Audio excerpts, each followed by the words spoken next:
난 네가 제일 중요해. 그러니까 강철아, 우리 도망가자고. 진심인 게냐? 이 이무기놈은 내가 직접 뺄 것이다. 천지장군의 손아귀에 들어왔는데 너는 시왕전의 명을 받아 저승으로 압송할 것이니 순순히 따르거라. 열이 어디 있느니 반드시 무사하거라. 이날 밤 팔척기에 완전히 빙의된 임금은 대비마마가 원자마마를 최원우 대감의 집으로 피신시켰다는 사실을 이미 알고 있었다. 이에 임금은 광군을 이끌고 직접 최원우 대감의 집을 포위한다. 광군이 대열을 정비하고 임금이 앞장서 나타난 그 순간 이미 강철이 그 앞을 막아선다. 칼과 어둠의 기운이 맞부딪히는 고시무기와 팔척기 두 존재의 숙명적 충돌이 다시 시작되고 있었다. 그 틈을 타 열이와 원자마마는 호문을 통해 빠져나온다. 대비마마가 남긴 길 강철이 지켜낸 시간 덕분이었다. 산을 넘고 골짜기를 지나 궁에서 멀어지는 발걸음은 무겁고 고요했다. 달빛 아래 원자마마가 열이에게 말한다. 도대체 언제까지 도망만 다녀야 해? 내 아버지인데 왜 우리가 숨어야 해? 열이는 그 말에 대답하지 못한 채 하늘을 본다. 검게 물든 달, 저주받은 왕자, 그리고 그녀가 감당해야 할 운명. 잠시 후 강철이 둘에게 합류한다. 서로의 무사함을 확인하고 짧은 안도의 숨을 내쉰다. 그리고 그 틈 열이가 조용히 입을 연다. 강철아, 우리 그냥 도망가자. 강철은 걸음을 멈춘 채 열이를 바라본다. 나도 지쳤어. 무섭고 계속 누굴 지키기만 하는 게 숨이 막혀. 나 너랑 그냥 살고 싶어. 그 말에 강철은 눈을 내리깔며 조용히 묻는다. 진심인 게냐? 열이는 말없이 고개를 끄덕인다. 찰나의 정적. 그러나 그 순간이 두 사람에겐 세상의 끝처럼 깊고도 절실하게 다가왔다. 도망칠 수 없다는 걸 알고 있었다. 하지만 그럼에도 그런 말을 할 수밖에 없었던 열이, 그리고 그 말을 받아들이지 못해 더 마음이 아픈 강철. 둘 사이엔 말로 다하지 못할 마음이 떠돌았다. 열이는 정월대보름 달집 행사에서 조심스럽게 자신의 소원을 적은 종이를 넣었었다. 그러나 강철은 열이가 돌아선 틈을 타 그 종이를 몰래 꺼내어 품에 넣었다. 이제 그는 그 소원지를 주머니에서 꺼내어 펼쳐본다. 그 안엔 단 한 줄. 강철이를 살려주세요. 끝까지 살아남아서 제 곁에 있게 해주세요. 그 짧고도 간절한 소원은 강철의 눈을 붉히게 만든다. 이런 걸 날 위해. 그는 다시 다짐한다. 끝까지 지켜내겠다고. 그날 밤 강철이 골담초 꽃잎을 받으러 자리를 비운 사이 열이는 상선과 짧은 눈빛을 주고받는다. 열이는 상선을 찾아가 단도직입적으로 말한다. 상선얼은 저를 궁으로 들여보내주세요. 임금님, 아니 팔척기를 직접 마주해야 해요. 상선은 놀란 얼굴로 열이를 바라본다. 잠시 침묵하던 그는 조용히 등을 돌려 창밖을 바라본다. 그게 무슨 뜻인지 알고 하는 말이요? 그 문을 넘는 순간 어쩌면 다시는 돌아오지 못할 수도 있어. 열이는 고개를 끄덕인다. 알고 있습니다. 그래도 가야 해요. 상선은 한참을 말없이 창밖을 응시한 뒤 천천히 고개를 끄덕인다. 결심한 눈빛이었다. 좋토. 내가 국문을 열어주리다. 그 대신 꼭 살아 돌아오시오. 반드시. 상선이 고개를 끄덕이자 열이는 조용히 일어선다. 강철아, 미안해. 그녀는 아무 말 없이 내시복장을 챙겨 입고 준비한 부적과 검은 도포를 들고 밤길을 나선다. 그녀의 눈동자엔 망설임도 두려움도 없다. 오직 끝을 향한 결의만이 담겨 있었다. 그 무렵 임금은 최원우 대감의 집에서 아무런 소득도 얻지 못한 채 돌아온다. 강철과의 대결에서 패하지는 않았지만 원하는 것을 얻지 못했다는 분노가 그를 휘감는다. 침전에 들어선 그는 좌우를 물리고 천천히 앉는다. 강철도 열이도 원자도 모두 모아서 눈앞에서 도륙내겠다. 말끝마다 기이한 기운이 감돌고 임금의 그림자가 벽에 길게 드리워진다. 그 순간 찬 기운과 함께 가장 깊은 정각의 문이 스르륵 열린다. 아무도 문을 열지 않았건만 바람이 불며 촛불이 흔들린다. 발소리 하나 없이 다가오는 기척. 검은 도포를 휘감은 열이가 문턱을 넘는다. 임금의 눈동자가 번쩍인다. 그러나 그 눈은 더 이상 인간의 것이 아니다. 팔척기의 광기와 증오가 담긴 눈빛. 열이는 흔들림 없이 발을 내딛는다. 부적을 쥔 손이 떨리지 않는다. 그리고 마침내 결연한 목소리로 입을 연다. 시왕전의 명을 받들어 저승으로 압송하러 왔다.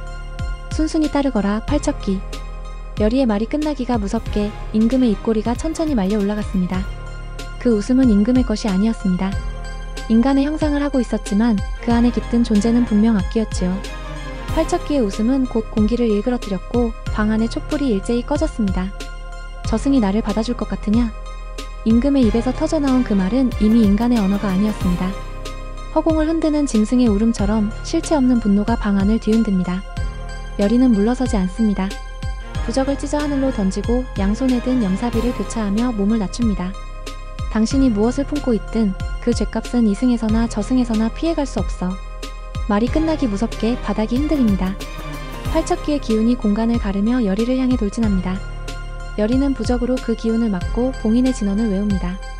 그 순간 어콜령 봉쇄진 작동하라.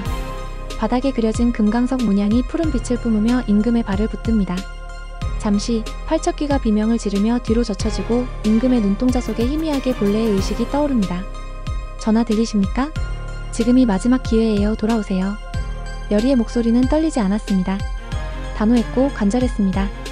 그러나 그 순간 공기의 흐름이 달라집니다. 어둠 속에서 풍산의 목소리가 천천히 울려 퍼집니다.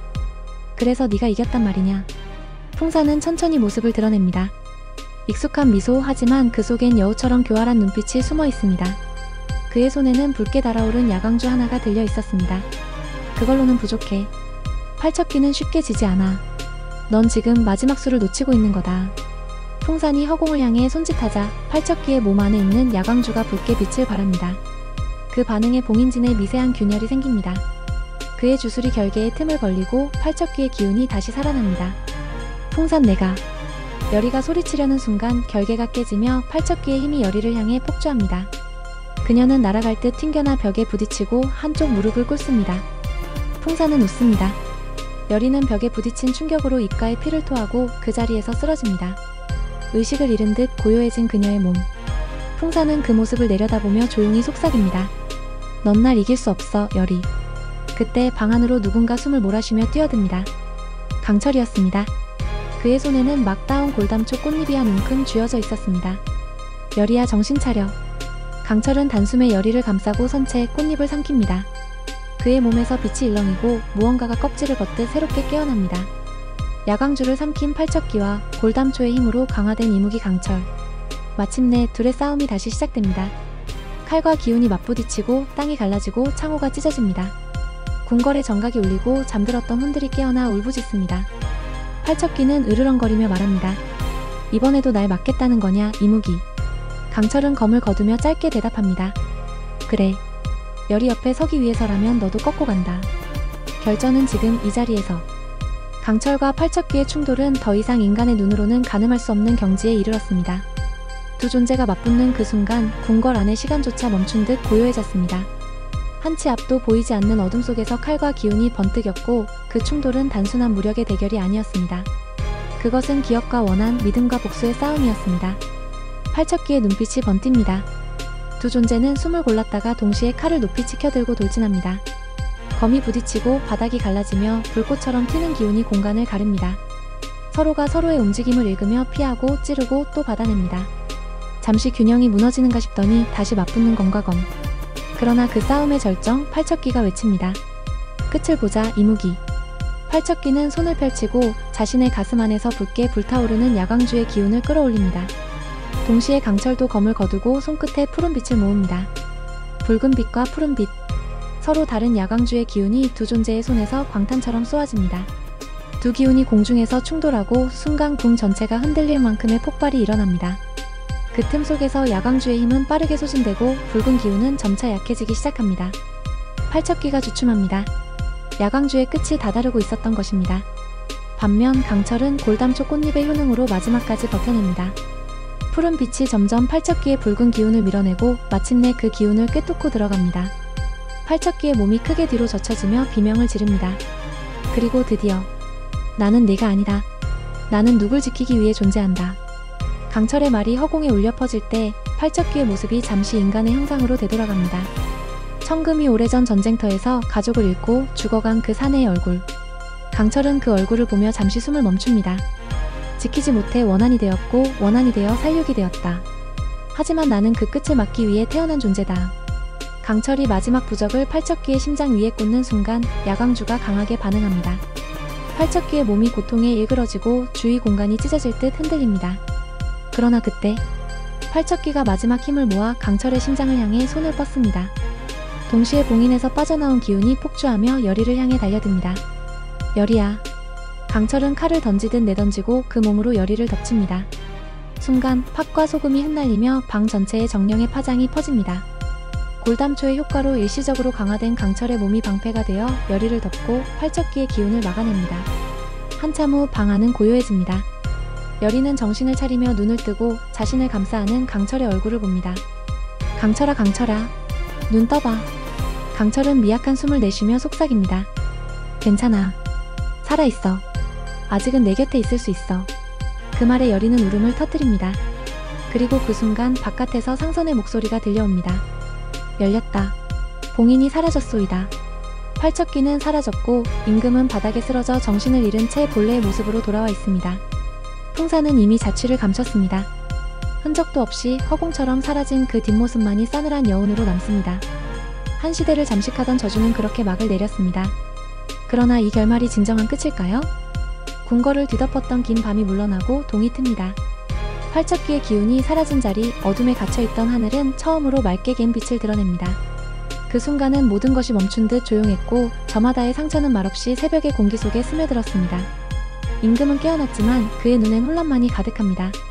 자신이 무엇을 했는지도 어떻게 여기까지 왔는지도 알 수 없습니다.